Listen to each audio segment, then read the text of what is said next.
Editor. But we're going to do something a little different today, just to have a little bit of fun. I'm going to introduce this woman beside me. Her name is Rina Little. She owns Little Works Indie Media. Not only does Rina teach social media marketing, she also does it and specializes in creating great content and bringing it over to your socials to actually build a good plan so you're not just pushing out social media posts. Anyway, that's Rina all the way over in Vancouver. Vancouver. Thanks. Actually, I'm still in a 150-mile house, but I'm generally in Vancouver. That is true. And I would like to introduce Pip from Seymour Digital Media. Pip and Phelan work together, and they are experts in running Google ad campaigns for you that convert and doing on-page SEO that actually works. Yeah. I love that. That's a good introduction. It has a great course too if you're interested in the DIY thing. Yeah. Learn your own SEO on Google Ads. We're actually teaching a little more of the Google AdWords Editor today, so I've kind of tried to plan things so I get to talk about one subject a lot in one day. Okay, so first things first. What is the Google AdWords Editor? Why are we talking about it? No one asking the questions. Oh yeah, okay. You ask the questions. I have zero answers. That's the problem. This is not my topic at all. So tell us exactly what the Google Editor is, Pip. It is a tool used by the experts.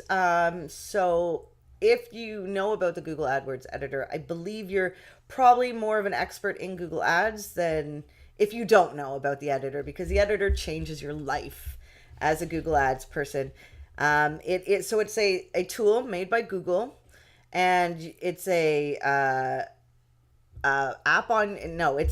program that you download and you use on your computer, and it syncs up with Google Ads, so you can do some work in the editor and then move it into the Google Ads, and you can do bigger things, better things, more things.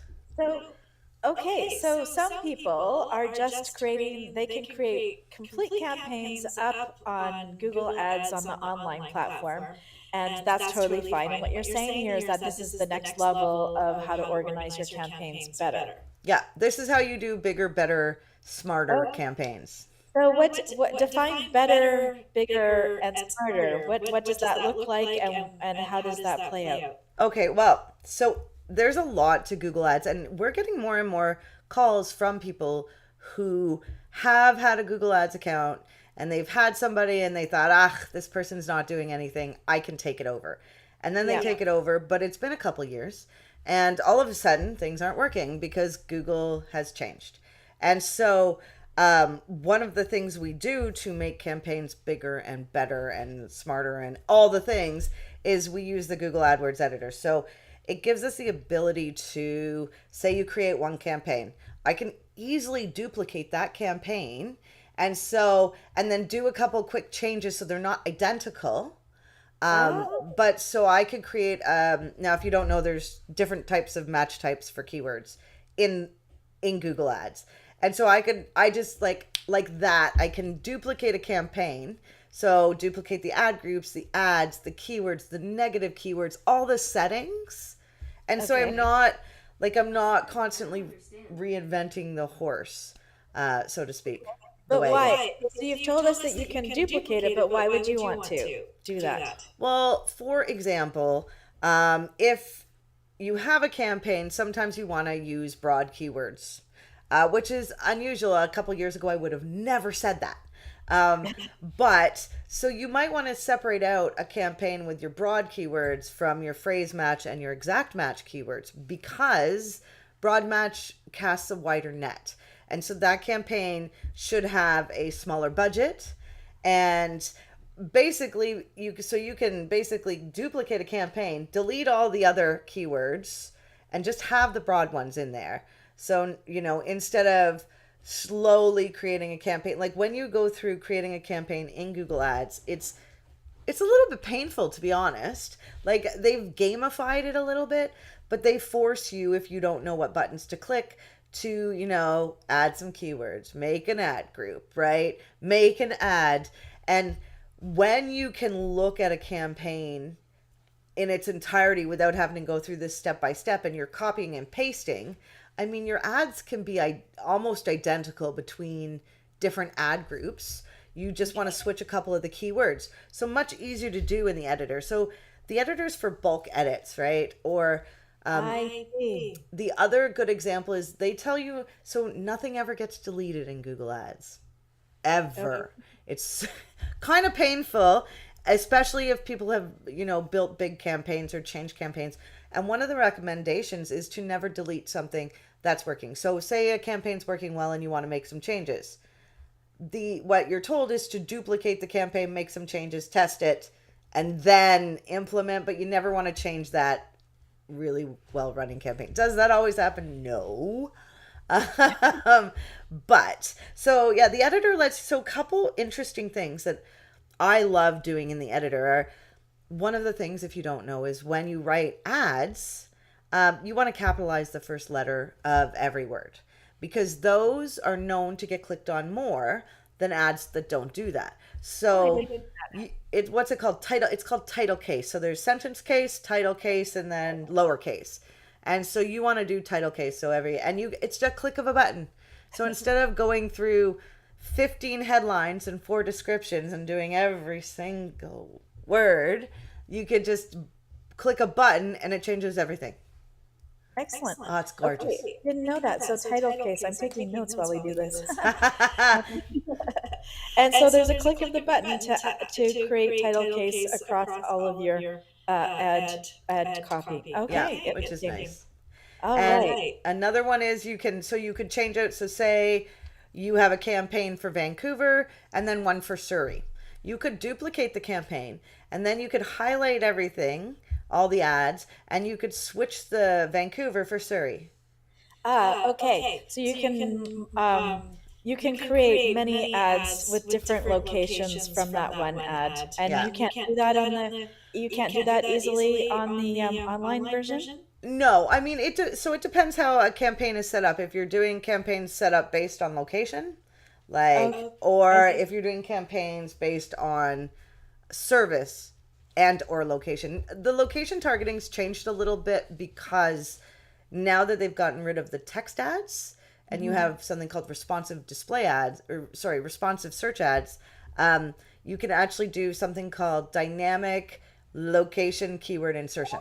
Oh, So where if my ad shows up in Surrey and the person types in Surrey blah blah blah near me, you can actually make it dynamically change from like Vancouver to Surrey. So your text for your ad could be something like house cleaning services in Vancouver, but then you can dynamically change to Surrey, Burnaby, New West. yeah.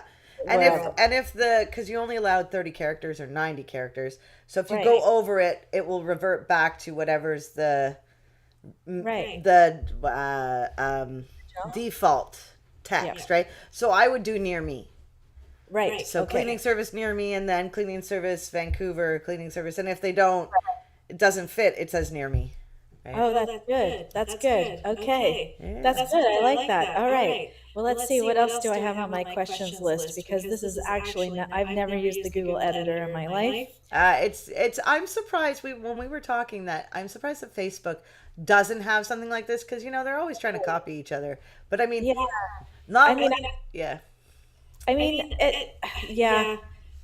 You can have dynamic copy actually, and but I don't know how to send it to different locations. But I actually don't have any campaigns that are running like that. Most of my campaigns currently are not location specific, so I haven't had to look into that. But that's interesting. So, I could okay. talk forever on this, by the way.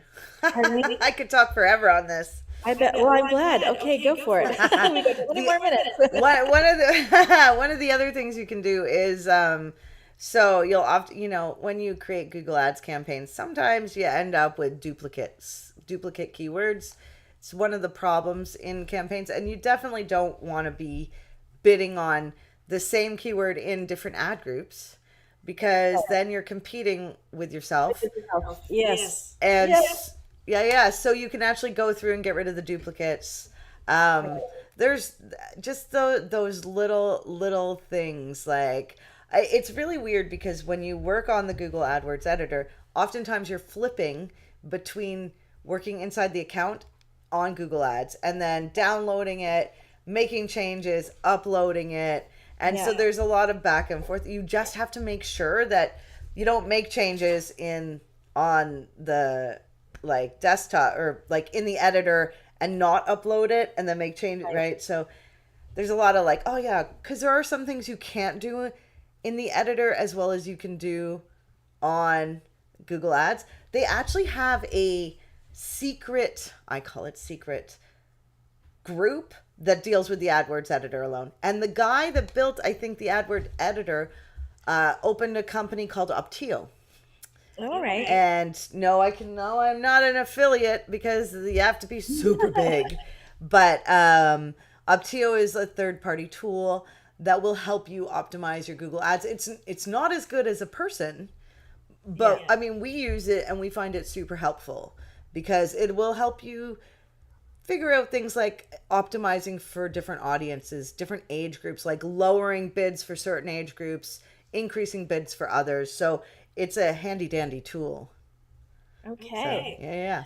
All right. So, what kind of results should you be getting to understand that this campaign or this ad set or this ad is working? Like, how do you figure that out? Because if you don't really know what you're aiming for, then making mass edits seems like, because you want to have, I mean, what I like to do on Facebook is be really systematic with how I test and how I organize my campaigns so that you can really figure out how things are working and what is actually working, not just flinging ideas at the wall and hoping something sticks, right? So what are the KPIs that you're looking at when you assess your campaigns? Oh, that's interesting. I do have a spreadsheet I'm actually going to share today with the students about how to optimize a campaign and go through a checklist and what to check. Great. Which is a lot. Like you can spend hours on a campaign. Like, so what you check, the first thing you check is depending if they have more than one campaign, what campaign is converting. And then, so some things that kind of help, if you're getting a lot of clicks and then you're not getting a lot of people filling out your form or taking that action that you want them to take, there's something wrong with the page, right? So that's kind of how we gauge, like, great click-through rate, but no conversions. When we know that for a regular e-commerce site, the conversion rate should be 2%. Right? 2%. Okay. And if it's not 2%, and so that we use that percentage across the board. So you might be getting a lot of traffic to your site, but if it's not taking the action you want, whether that be fill out a form, sign up for a newsletter, things like that, right? So if you do bulk edits, you definitely want to be cautious about what you're doing for sure. And, maybe start small. Okay. So just for the newbies in the group, when we're talking about a 2% conversion rate, what we're talking about is you take the number of clicks to your landing page, and then you take the number of actual events that you want to have happen on that page. So it could be sales, it could be actually what Pip was saying, entering your email into that newsletter list or whatever it is. So 2% of that traffic should be taking the action that you want on that page, just to clarify. Yeah. And I mean, you set that up. So when you set up Google Ads or when you're setting up your Google Analytics, right, you use Tag Manager and Google Analytics together and create events. Connect them together so that you are tracking, did somebody click on my email and send me an email? Did somebody fill out the form and hit that thank you page or click that button, or did they, click the phone number? You want to track all of that. I will tell you 2% right there in your goal section. Yeah. So, okay, I think we look at the dollar amount, but that also too. But yeah. Okay, great. It's a hard one because then you have to figure out, like, when someone comes to you for Google Ads, right? We had somebody come to us recently and they sell essential oils, and the average purchase price was $25 for a thing. And so I asked, well, what do people buy? They spend an average of $75. So in order to pay for me and the Google ads, you need to sell this many Volume. for this flat rate. Yeah. So, to get you where you want. So it has to make sense. Like if it's costing you $50, Yeah. Yeah. is it But worth it? some of the considerations to make in that is that some people look at it really narrow, and this is where strategy comes into play. So if you're looking at, does my profit margin cover the cost of the goods, like cover the cost of the marketing, and then still give me a profit? That might not be the only way to look at it. You can also look at certain items on your website as loss leader. So for example, if you can make a funnel so that that first thing doesn't actually make you any money, but it gets the person on your list so that you can upsell them or sell them repeatedly, then that might be worth it. So for example, like things that people use all the time, like toothpaste is a great example. I mean, people are gonna, if they like your toothpaste and you can get them on a toothpaste subscription, then the first month might not actually cover your cost of the advertising to get that, to acquire that client, but ongoing you're going to make the money. So you have to look at your strategy, not just the numbers. It is true. The lifetime value, right? Like we have a joke around here that when and we say this to our clients, which is we're like an accountant. We want to have you as a client for 7 years or until you're dead. Because SEO is not you do it and it goes away. No, it is not a one-time thing. It is a lifetime commitment to good marketing and doing the right things. I just looked up toothpaste to see if they have ads, and I never thought about it. But yeah, like full on, there's my favorite examples because people have a hard time imagining the kinds of things that they would use ongoing. So toothpaste is an easy one, but that's exactly why so many people, all of a sudden, you're finding subscriptions for like those. I love subscription. I love subscription boxes. I get underwear. Yeah, exactly. Subscriptions are a great way to offset that cost of marketing that you're going to pay to initially get clients through the door. Well, and this actually brings us to a really good point about ads and creative, right? Because so I'm looking at these, and this ad says Pro Enamel toothpaste products. Nobody cares.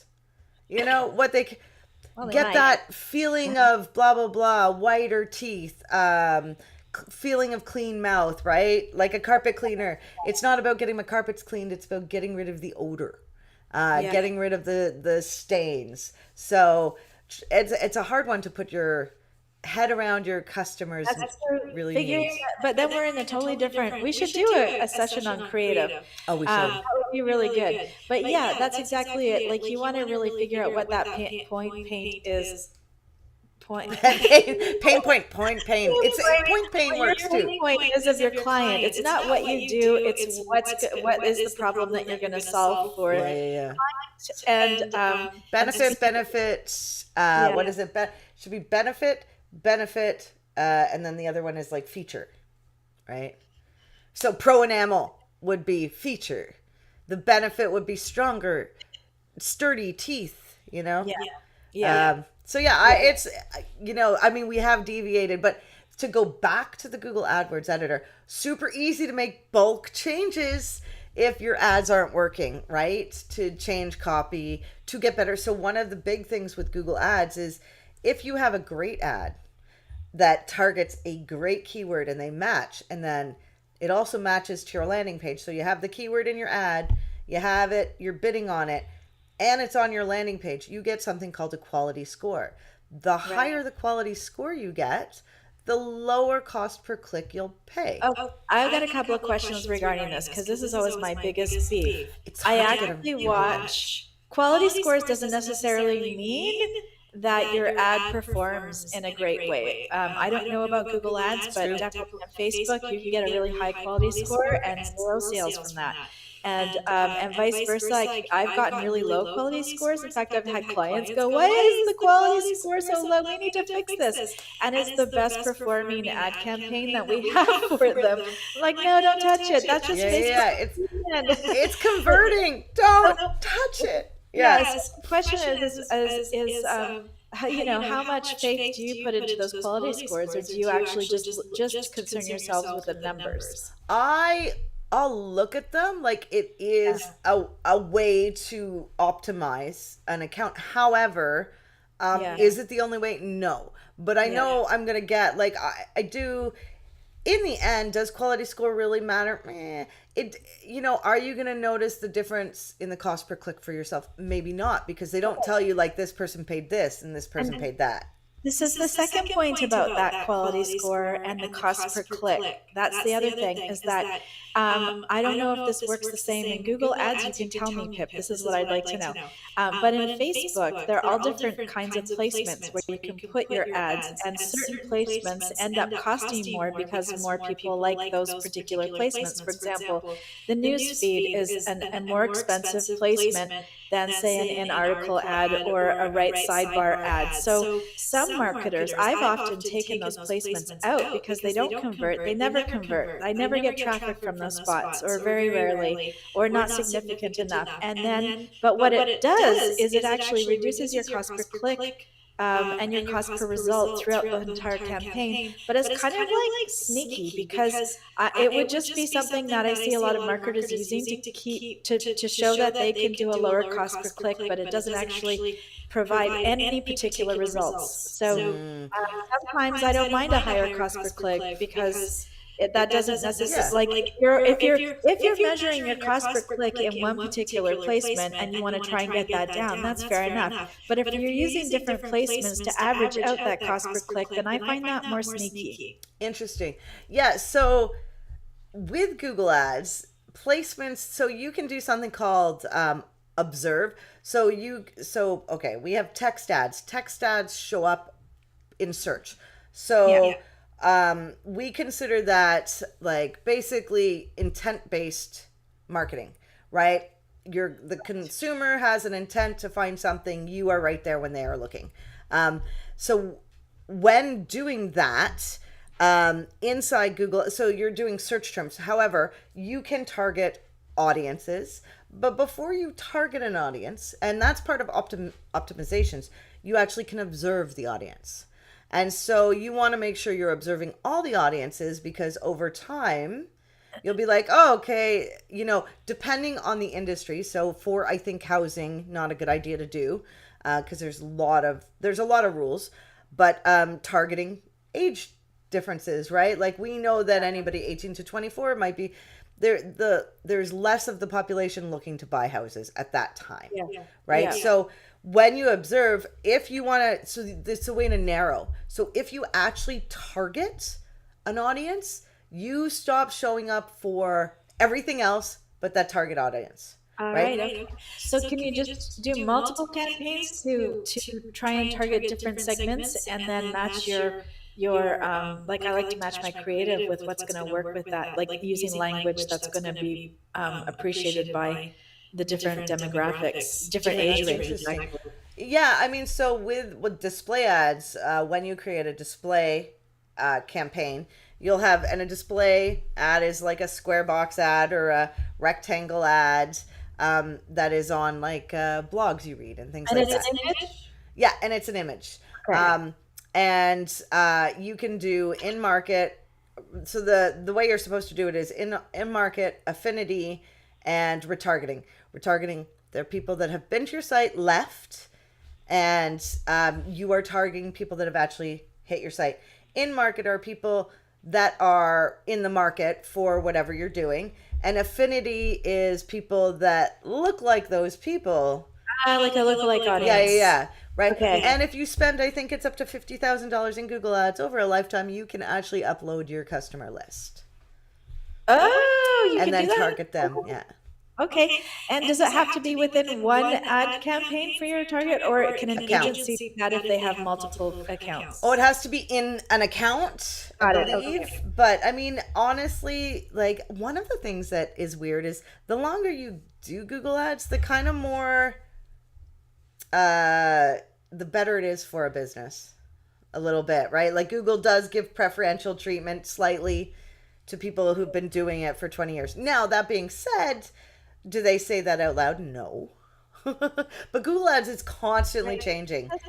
If Google, I mean, I feel like it's the same with Facebook. Facebook gives good support to business owners, but they give better support to agencies because they know that agencies are the money makers for them in a lot of ways. Like we hold multiple accounts and manage multiple accounts, and and we could get to a different level than what the average business owner can do in a lifetime, because it's not really the business owner's job to become a marketing expert. In fact, it should be, because you do need either you need the time or the degree behind you to learn the nuances and keep up with all of the changes, and it's just impossible. Even when I mean, I'm sure you find this in your teaching It's course, why we but in my specialized. It's why we specialized. yeah, well, 24, like I've got a 24-week program, and it's like people have this expectation that they're going to be able to do it all. And it's like, no, you're going to be able to do a good, significant amount of a variety of basic things that's going to get you started and also help you analyze other people's work when you do go to either contract out or hire in. You know what you're asking for and what you're looking for. You're not just doing it blind. And a business owner shouldn't become a marketer. If a business owner loves Unless they're marketing, in marketing. marketing for everyone else, like that's not. You want to be working in your business, not In it, not on it. On it, Yeah. not in it. Yes. It's one of those funny things because it's important to know different things. I mean, marketing has changed. Like 10 years ago, 15 years ago, when I worked at the newspaper, oh God, I think it's been that long. So, you'd have an ad and then people would make a phone call, or you'd have an ad and people come to your store, right?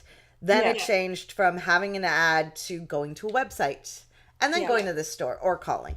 Now it's like there's no newspaper and you go to a website. On average, right? They're smaller or different. They definitely have been hit hard. But so marketing has changed and it's almost democratized. So it's not the big, like, okay, there's Chorus Entertainment we have, which owns like all the TV channels and all the radio stations. But then there's the smaller guys like us. So But I would still, we should have another conversation about that. I would argue that it's not democratized, but there is better access for regular people. I would But agree. it's still owned by Well, we are. people. Phelan and I make jokes when we teach our course and we talk about SEO. We are like, we are the serfs for the Google landowner, right? We do what they want. We bring them the things to praise them. And they could kick us off at any time. We just That's exactly right. we churn the land, churn. That's I'm not a farmer, if y'all can't know, but I always want to do the analogy of gardener to SEO. Churn the butter and we till the Till land. we till the land. Oh, so funny. We are slowly running out of time, so I guess the major takeaways from today are: if you're interested in Google Ads and you want to learn that, reach out because we teach it. We love it. It's hard, but fun. And the AdWords Editor is something that experts use. So if you're hiring a Google Ads person, maybe a question to ask them is, hey, do you use the Google AdWords Editor? And if they say no, what is that? Maybe don't hire them. That's actually a really good point. Yeah, we're actually creating a list on our website for hiring SEO or Google Ads people that says what questions to ask when hiring. Yeah, that's a good blog article to have, actually. And a checklist. Yeah. Bam! Who's into marketing? Is that checklist going to be downloadable? Yes, of course it is. We are, so as you all heard, that we are teaching Google Ads right now, and I got my, they're not grubby hands, but I got my tiny hands on our topics above the other marketers. So next week, we're actually talking about the special buttons that you must click on and off to save yourself money. The most important buttons in Google Ads. I think that's what we're talking about. Google Ads setting that will save you money. Yeah. Because isn't that what it's all about in the end? Save you money, make you money, right? That's what a good marketer should do. Totally. And with that, we have 8 seconds left. If you have questions or you are joining us on YouTube or in a Facebook group or on a Facebook business page, we actually have a group called Cyberpunk Geeks Marketing Mixer. Just type in Cyberpunk Geeks. It's all for marketers and business owners who love marketing. And in Facebook. Thank you very much. Thank you very much. And we get together every Thursday at 11 a.m. Pacific time. We have a chat here.